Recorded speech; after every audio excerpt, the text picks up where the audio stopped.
Essa história se passou quando eu tinha 8 anos. Agora eu tenho 52 anos e tenho 3 filhos. Aconteceu na cidade onde eu nasci, Sarandi, no Rio Grande do Sul. A casa onde morávamos sempre pareceu estranha. O terreno parecia ser quase estéril. Só um capim ralinho crescia no quintal e em volta da casa, mas nenhum tipo de planta. Nada de flores, árvores, legumes, grama, nada. Só aquele capim ralinho e rasteiro. Eu sempre achei que aquele terreno era meio amaldiçoado. Parecia um pedaço da terra esquecida por Deus. Mas meus pais sempre falaram que não.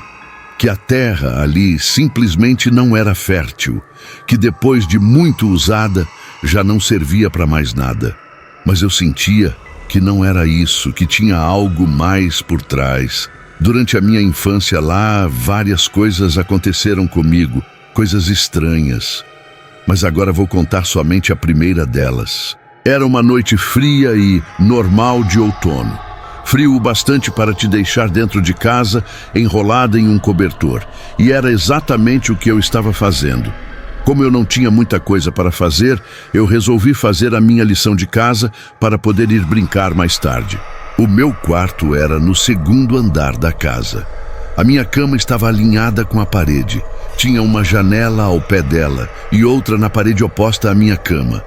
Lá fora estava muito escuro, mas do lado de dentro estava quente e confortável. Eu estava deitada na cama e de vez em quando eu levantava a cabeça e olhava pela janela ao pé da minha cama. E ficava olhando a noite escura lá fora, sem motivo nenhum. Era apenas uma coisa que eu gostava de fazer. E essa foi a última vez que eu fiz isso nessa casa. Enquanto eu estava deitada na minha cama, de repente, eu senti um frio tomar conta do meu quarto. Cada pelo do meu corpo arrepiou. O meu sangue parecia que tinha gelado e que agora se arrastava pelo meu corpo. O meu coração estava disparado. Eu estava começando a sentir um pânico tomar conta de mim e não sabia por quê ainda. Eu senti como se alguma coisa estivesse me puxando para a minha direita, como se fosse um ímã gigante. Eu virei a minha cabeça para a direita e olhei para a janela do outro lado do quarto e vi algo que me assombraria pelo resto da minha vida. Sentado com as pernas cruzadas do lado de fora da minha janela, na jardineira que tinha do lado de fora, estava a criatura mais horrenda que eu já vi na minha vida toda. Ele tinha cerca de uns 80 sépiros. A pele dele era muito branca, como se nunca tivesse visto o sol. E de tão magro que era, dava para ver o formato dos ossos dele sob a pele. Ele estava vestido com um pano que parecia aquelas togas romanas, só que estava meio suja. Foi por causa disso que mais tarde eu apelidei ele de monstro romano. A cabeça dessa criatura era grande demais para o seu corpo e era completamente careca. Os seus olhos eram grandes e negros. Eles pareciam enxergar a minha alma.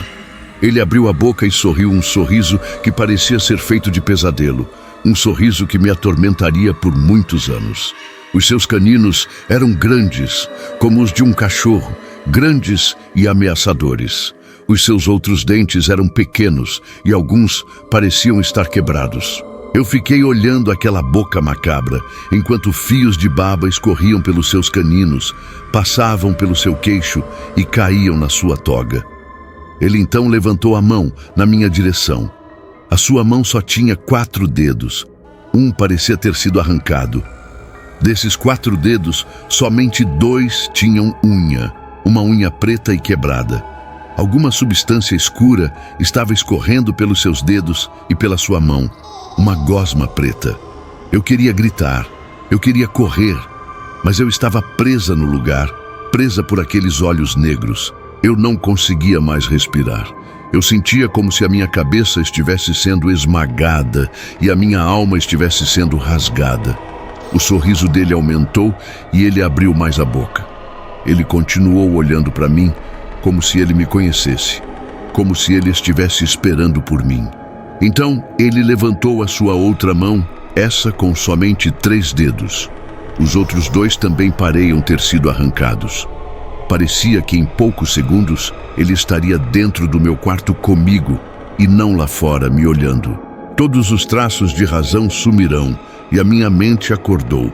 Eu ainda não sei como eu fiz isso, mas eu consegui me desfazer do olhar dele e pular da cama e sair correndo pela porta do meu quarto, gritando com cada centímetro da minha garganta.